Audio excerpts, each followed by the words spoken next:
여러분 반갑습니다. 그럼 지금부터 6주차 청소년활동 3교시를 시작하도록 하겠습니다. 3교시에는 우리가 잘 알고 있는 청소년 6대 시설 중에 학습하지 못한 2시설을 공부하도록 하겠습니다. 남은 시설 2개가 있죠. 그게 뭐죠? 네, 청소년 야영장과 유스 호스텔입니다. 그럼 청소년 야영장부터 설명을 하도록 하겠습니다. 청소년 야영장은 두 시설을 대비하여서 구별하면서 학습을 하면 분명한 기능과 특성을 알 수가 있습니다. 우선 청소년 야영장과 일반 야영장을 구별할 필요가 있습니다. 여러분, 요즘 전 국민적인 트렌드가 야영장 아닙니까? 일반 야영장, 캠핑장을 가든지 아니면 오토 캠핑장, 자동차 야영장을 가든지 여러분 정말 대단한 붐, 또 국민들의 움직임이 있죠. 야영장으로 자연을 향한 그리움이, 그 갈망이 대단한 모습으로 진행되고 있지 않습니까?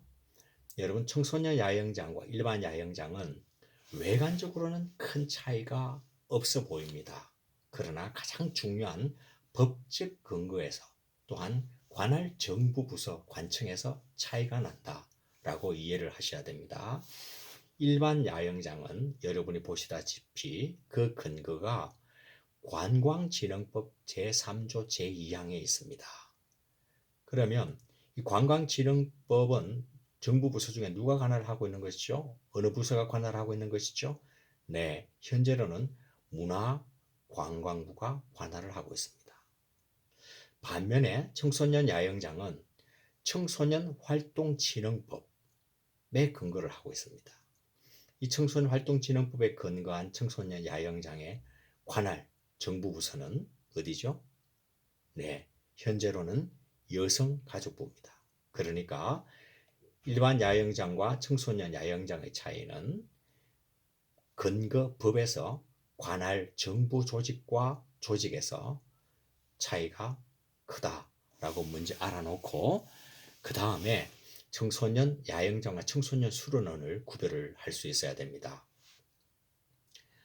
청소년 야영장과 청소년 수련원은 정말 여러분 지금까지는 구별을 하지 않고 여러분들 수련 활동을 다녀왔거나 개념 이해를 그렇게 하고 있을 겁니다. 여러분, 그런데 청소년 수련과 청소년 야영장은 현재로는 큰 차이 없이 움직이지만 원래 법적으로는 차이가 크고 원래는 지향하는 목적이 다르다라는 사실은 알고 계셔야 됩니다.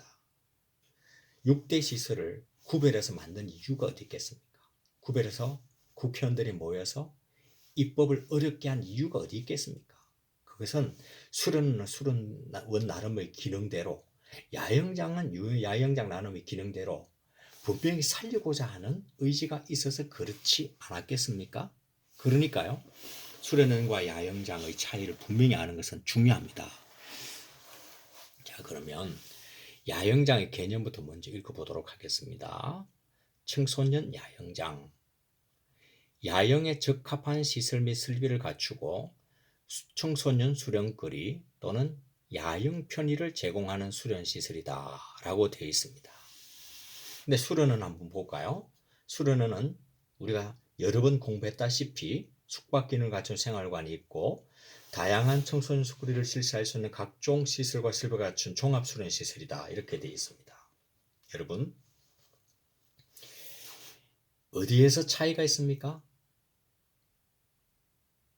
네, 용어상으로 보면 야영장에는 숙박 기능을 갖춘 생활관이 없습니다. 그리고 조금 더 강조하면 없어야 합니다. 왜 그럴까요? 왜 그럴까요? 종합수련시설로서 갖춰야 될 완벽한 지원 체계를 갖추지 않고 편의만 제공하라라는 이유가 무엇일까요? 그 이유는 다음에 잘 나타나 있습니다. 여러분,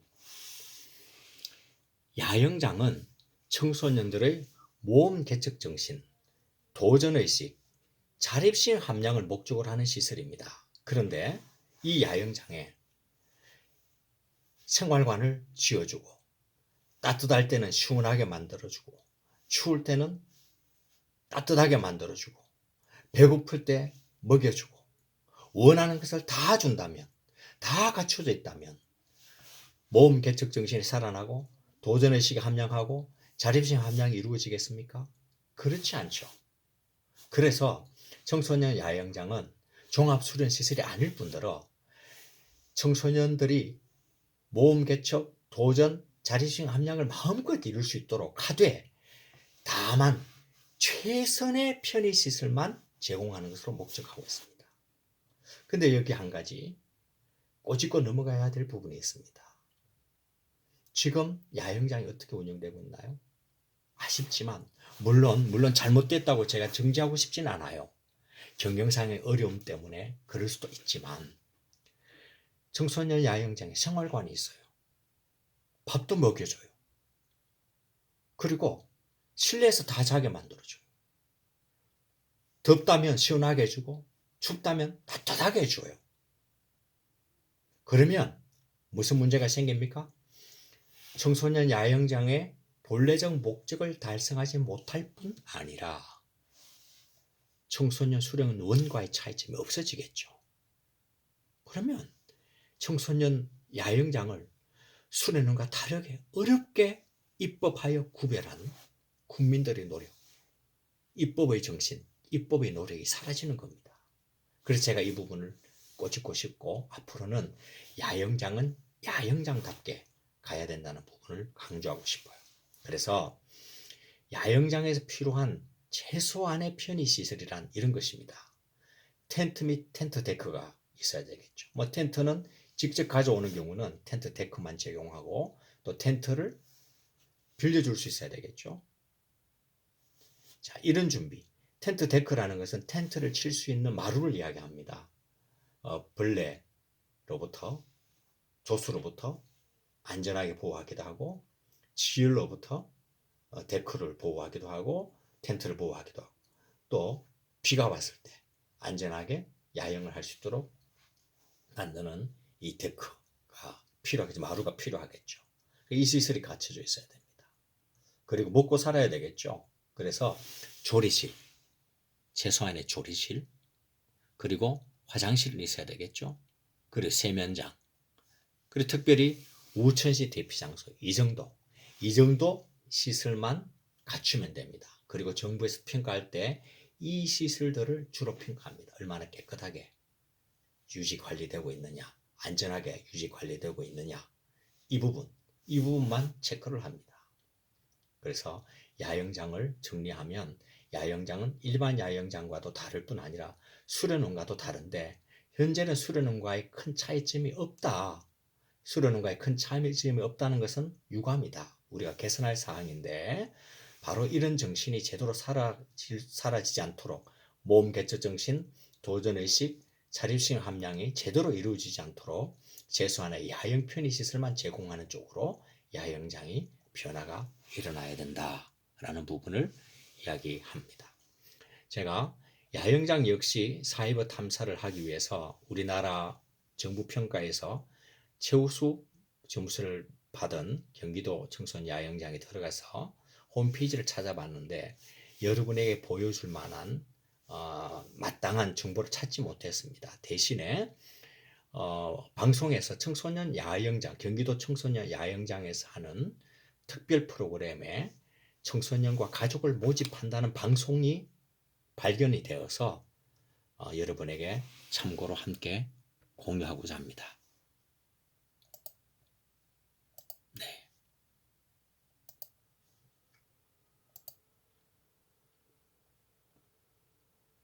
청소년 야영장은 제2회 가족 캠핑 페스티벌 힐링 밤하늘 별빛 축제에 참가할 가족을 선착순으로 모집한다고 밝혔습니다. 캠프 기간은 다음 달 19일에서 20일, 26일에서 27일이고 모두 44가족을 선착순으로 모집합니다. 텐트가 없거나 텐트를 대여하기 부담스러운 참가자도 일반 캠핑과 오토 캠핑, 글램핑 등을 즐길 수 있고 공연 등 다양한 행사를 체험할 수 있습니다. 신청 대상은 도내 거주 가족이면 누구나 신청할 수 있는데요.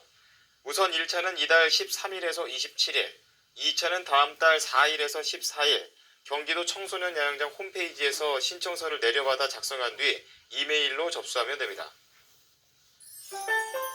네, 자 여기까지 하고요.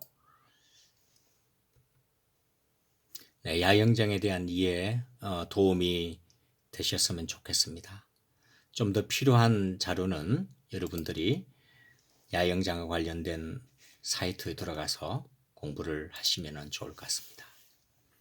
다음은 뉴스호스텔에 들어가서 뉴스호스텔을 학습하는 시간을 가지도록 하겠습니다. 뉴스호스텔.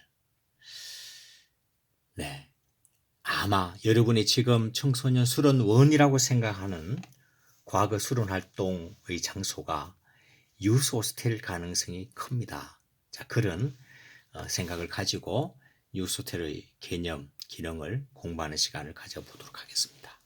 먼저 뉴스호스텔 읽고, 이건 역시 청소년 수련원과의 구별이 필요합니다.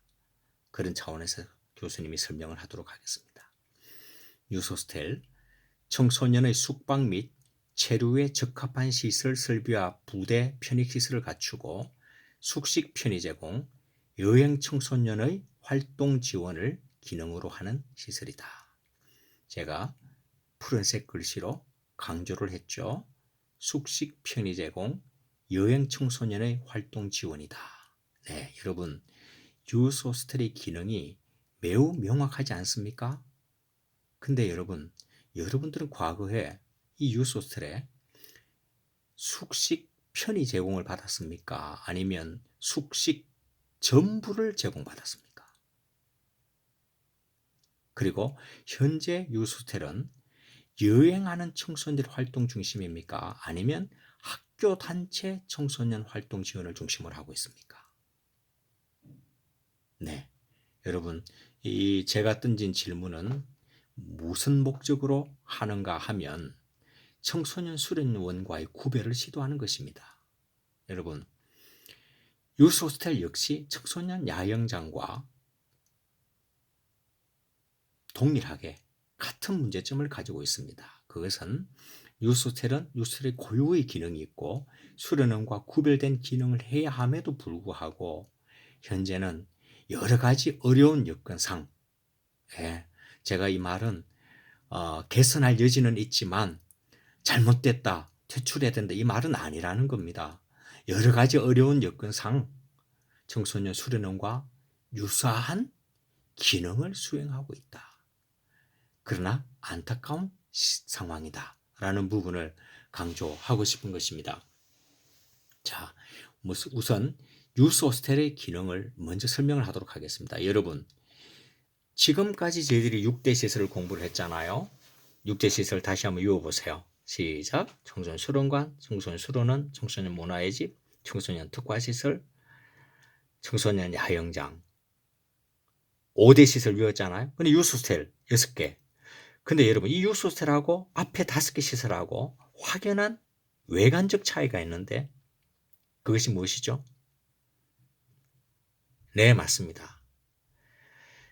다른 것은 한글로 되어 있는데, 뉴스호스텔 한글로 되어 있습니다만, 뉴스호스텔은 영어로 표기가 원어로 된다는 것이죠. 뉴스호스텔. 확실한 차이가 있죠. 뉴스호스텔이 다른 시설과의 차이는 이것입니다. 외국에서 시작된 청소년 시설이라는 거죠. 이 뉴스호스텔은 1909년 독일인 교사 리카르트 슈르만에 의해 시작이 됐습니다. 발음 괜찮나요? 예, 독일인입니다. 교수님 독일에서 공부했잖아요. 예, 리카르트 슈르만에 의해 시작이 됐습니다.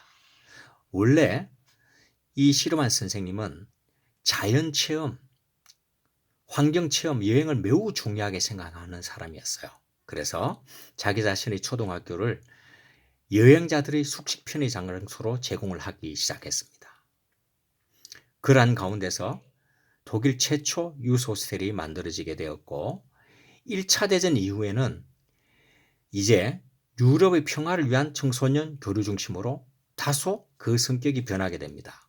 그러니까 시르만 선생님 처음에는 독일 내 여행자들 중심으로 숙식 편의 제공을 하다가 1차 대전 이후에 그 기능의 변화를 도모했다는 거죠. 왜 그런가요? 1차 대전이 1914년도, 1918년도 사이에 일어나는데 바로 이웃국가 간, 친하게 지낸 이웃국가 간에 전쟁이 일어나게 된 것입니다. 그러니까 전쟁이 일어나면서 다른 민족, 국경을 넘어 있는 민족은 다 나쁘고 다 악인이고 그리고 그들의 자손들, 나하고 똑같은 청소년들도 내 원수라고 생각하게 된 것이죠. 그런 상황에서 시르만 선생님은 생각을 했습니다. 야, 이러다가 또다시 전쟁이 일어나겠구나. 이것을 막는 방법은 뭘까? 그것은 교류하는 것이다. 교류를 통해서 서로 알아가는 것이다. 서로의 우애를 미리 돈독하게 쌓아놓는 곳이다.